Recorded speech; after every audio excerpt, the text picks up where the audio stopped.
చోటు చేసుకుంది. ఒక అమ్మాయిని మైనర్ బాలికని 9వ తరగతి చదువుతున్న ఒక మైనర్ బాలికని అతి కిరాతకంగా హత్య చేయడం అనేది మనందరం కూడా చూస్తున్నాము. అక్కడ ఆల్రెడీ టీమ్స్ కూడా దాని మీద వేస్తున్నాము.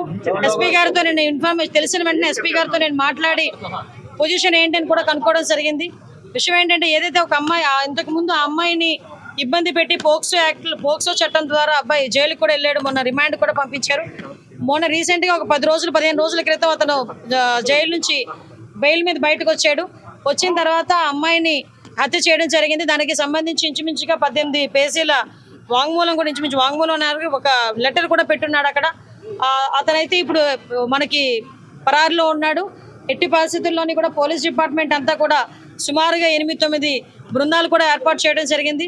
అన్ని బృందాలు కూడా ఈరోజు అతనికి పట్టుకోవడానికి ప్రయత్నం కాదు, ఎట్టి పరిస్థితులు పట్టుకొని తీరుతాయి. ఎందుకంటే ఎవరు చట్టం ముందు ఎవరు కూడా తప్పించుకునే పరిస్థితికి లేదు. డెఫినెట్గా ఎవడైతే హత్య చేశాడో అతన్ని ఇమీడియట్గా మేము పట్టుకునే ప్రయత్నం కాదు, పట్టుకొని తీరుతాం. డిపార్ట్మెంట్ వాళ్ళకి కూడా చాలా క్లియర్ ఇన్స్ట్రక్షన్స్ వెళ్ళి చంద్రబాబు నాయుడు గారు, లోకేష్ బాబు గారు, పవన్ కళ్యాణ్ గారు కూడా దీని మీద ఆరా తీయడం జరిగింది, నాతో మాట్లాడడం జరిగింది. డెఫినెట్గా ఎట్టి పరిస్థితుల్లోని నిందితుడు ఎవరైతే ఉన్నాడో అతి తొందరగా వీలైతే ఈ రోజు రేపట్లోనే నిందితుడిని పట్టుకుని అరెస్ట్ చేసే పరిస్థితి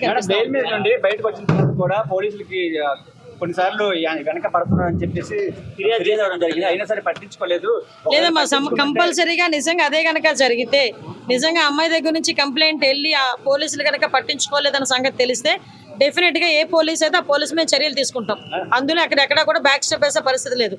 కానీ మాకు వచ్చిన ఇన్ఫర్మేషన్ ఏంటంటే అటువంటి పరిస్థితి ఏమీ లేదు. చాలా ఆఫ్ సడన్ వచ్చి అతను హత్య చేసి వెళ్ళాడు అన్నది మాకు వచ్చిన ఇన్ఫర్మేషన్. లేదమ్మా, నిజంగానే వాళ్ళ బ్రదర్ కూడా చాలా ఇనిషియేషన్ తీసుకున్నాడు. ఇంతకు ముందు కూడా తను బెంగళూరులో పనిచేసేవాడు. ఇనిషియేషన్ తీసుకుని ఈ అబ్బాయి ఇంచుమించు 26 సంవత్సరాలు, ఆ అమ్మాయిది చూస్తే 13 సంవత్సరాల వయసు. అవతల నిందితుడు ఎవరైతే ఉన్నాడో ఆ అబ్బాయిది కూడా 26-27 సంవత్సరాల వయసు. సో ఈ సిచ్యువేషన్స్లోనే వాళ్ళ అన్నయ్యకి చాలా సేఫ్ గార్డ్ చేశాడు. కానీ దురదృష్టంతో అమ్మాయిని కాపాడుకోలేకపోయారు. కానీ ఎట్టి పరిస్థితుల్లో నిందితుని అయితే డెఫినెట్ గా పట్టుకున్నాం. కంపల్సరీగా చంద్రబాబు నాయుడు గారితో మాట్లాడతాం. ఎటువంటి పరిస్థితుల్లో అమ్మాయి చిన్నపిల్ల, మైనర్ బాలిక, ఆ అమ్మాయికి ప్రభుత్వం నుంచి అందాల్సిన సహాయ సహకారాలన్నీ కూడా అందిస్తాం మా కుటుంబానికి.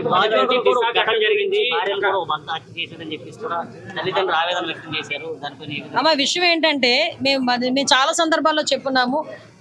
చాలా సంఘటనలు జరుగుతున్న సందర్భంలో పోలీస్ డిపార్ట్మెంట్ వాళ్ళు కూడా చాలా ఫర్మ్గా ఉన్నారు. లాస్ట్ టైం మీరు చూసారు, చీరాల సంఘటన జరిగిన తర్వాత సుమారుగా 36 గంటల నిందితులను పట్టుకొని మేము రిమాండ్ కూడా పంపించుకోవడం జరిగింది. ఎక్కడ ఏమి జరిగినా చాలా యాక్టివ్గా పోలీస్ డిపార్ట్మెంట్ వాళ్ళు పనిచేస్తున్నారు. ఎక్కడ జరగకుండా ఉండే బాధ్యత కూడా తీసుకుంటున్నాం. వీటన్నిటికీ కూడా మూల కారణం గాంజాయి మత్తులో చాలా మంది చేస్తున్నారు, డ్రగ్స్ మత్తులో చేస్తున్నారు. కాబట్టి వాటిని పూర్తిగా ప్రక్షాళన చేయడానికి ఒక క్యాబినెట్ సబ్ కమిటీని కూడా ఏర్పాటు చేసుకుని మొన్ననే మేము టాస్క్ ఫోర్స్ కూడా ఏర్పాటు చేయడానికి కూడా సిద్ధంగా ఉన్నాం. ఒక టోల్ ఫ్రీ నెంబర్ అన్ని కూడా ఏర్పాటు చేస్తాం.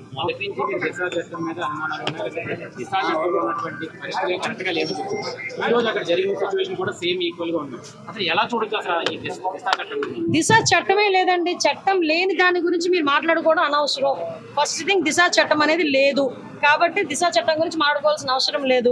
ఇప్పుడున్న చట్టాలని బలోపేతం చేసుకుని మనం ఫర్దర్గా ఎటువంటి ఇబ్బంది లేకుండా చూసుకునే బాధ్యత తీసుకుంటాం. న్యాయ నిపుణుల సలహాలు కూడా మేము తీసుకుంటాం.